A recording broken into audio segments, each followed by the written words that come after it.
Alright guys, welcome back. Epic Outdoor Adventures.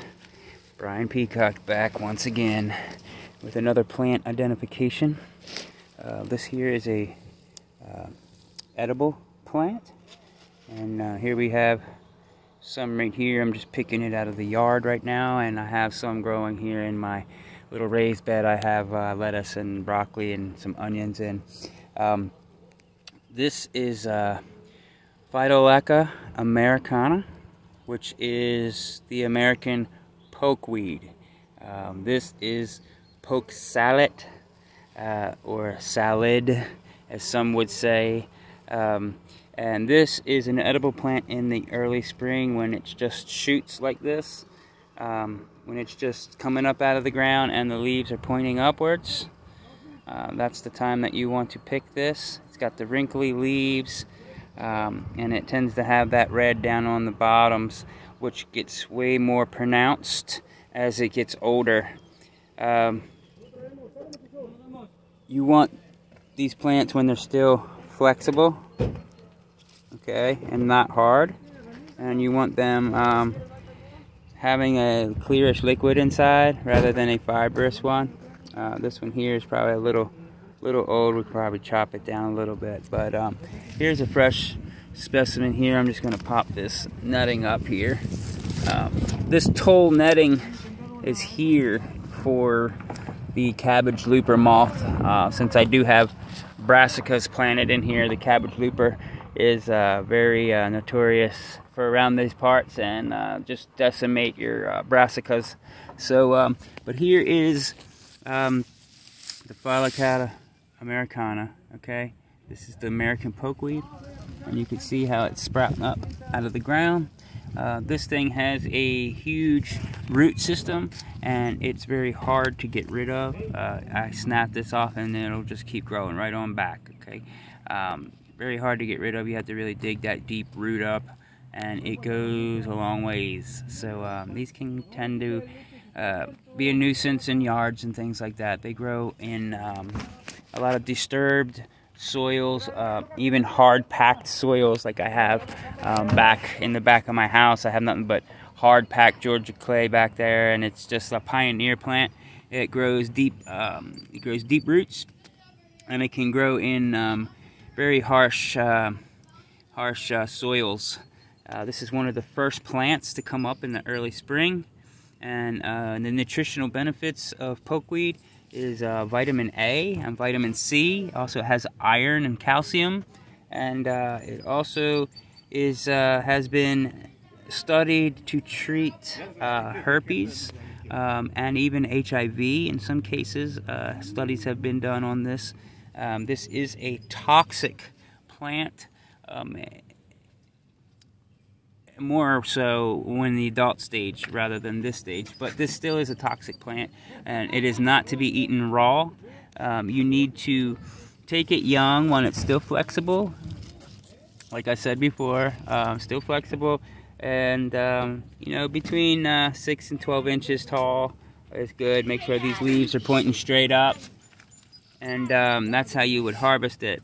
You would cook this by boiling it, cutting off the leaves. You can chop the stem up. You'd peel this off first, and then you would boil this for, you know, 10 minutes or so, and then you want to drain all the water out, okay? And it'll be like a really pungent greenish yellow water, and then you drain the water, fill it up with fresh cold water, boil again for another 10 minutes. Drain the water once again, and then you're good to go.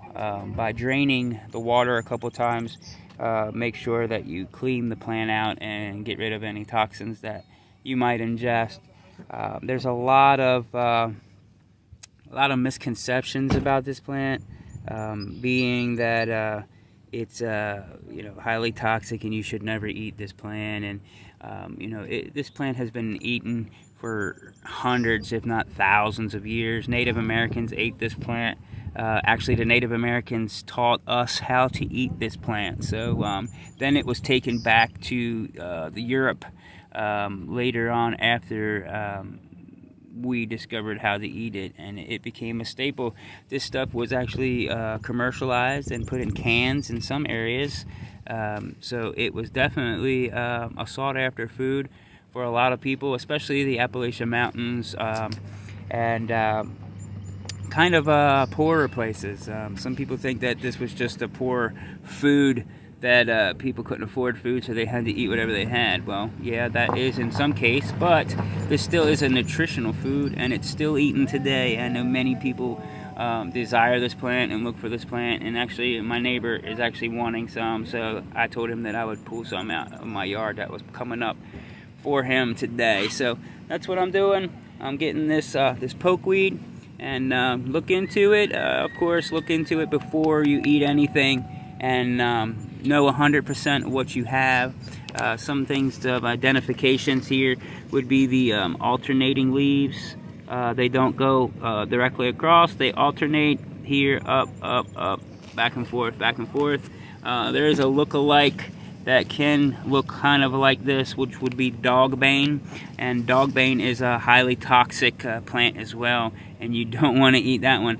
Dogbane will have leaves going straight across, so there would be one here and then directly across from it, rather than staggered like the pokeweed. So that's just pretty much the primary identifications on how to determine the look-alike dogbane against pokeweed. Pokeweed gets way bigger than dogbane, especially once it comes mature, and it's very noticeable. You can't mistake pokeweed. It has a bright red stalk, and it has like fuchsia or magenta and black berries on it. It tends to have white flowers and buds and little white berries before they're ripe, and this plant can get anywhere from 7 to 10 feet tall and become a huge bush. You can also make dye from the berries, but remember, the berries and the root are the most toxic part of this plant.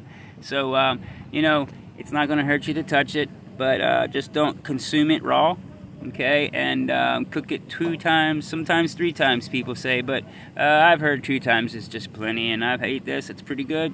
It's got a very mild taste. It's kind of a soft texture. It's kind of it's got its own little texture to it, and it's similar to a spinach. So you know, look into the pokeweed or the poke sallet, and you know, if you're feeling frisky, go ahead and give it a try, but make sure you drain that water out really good, and you know, do things in small amounts at first if you've never had them. That way you can see if your body's going to have any reactions to it. Other people might eat it and you might get sick, so you know. But there you go, pokeweed. We'll see you next time, guys. Thanks for watching.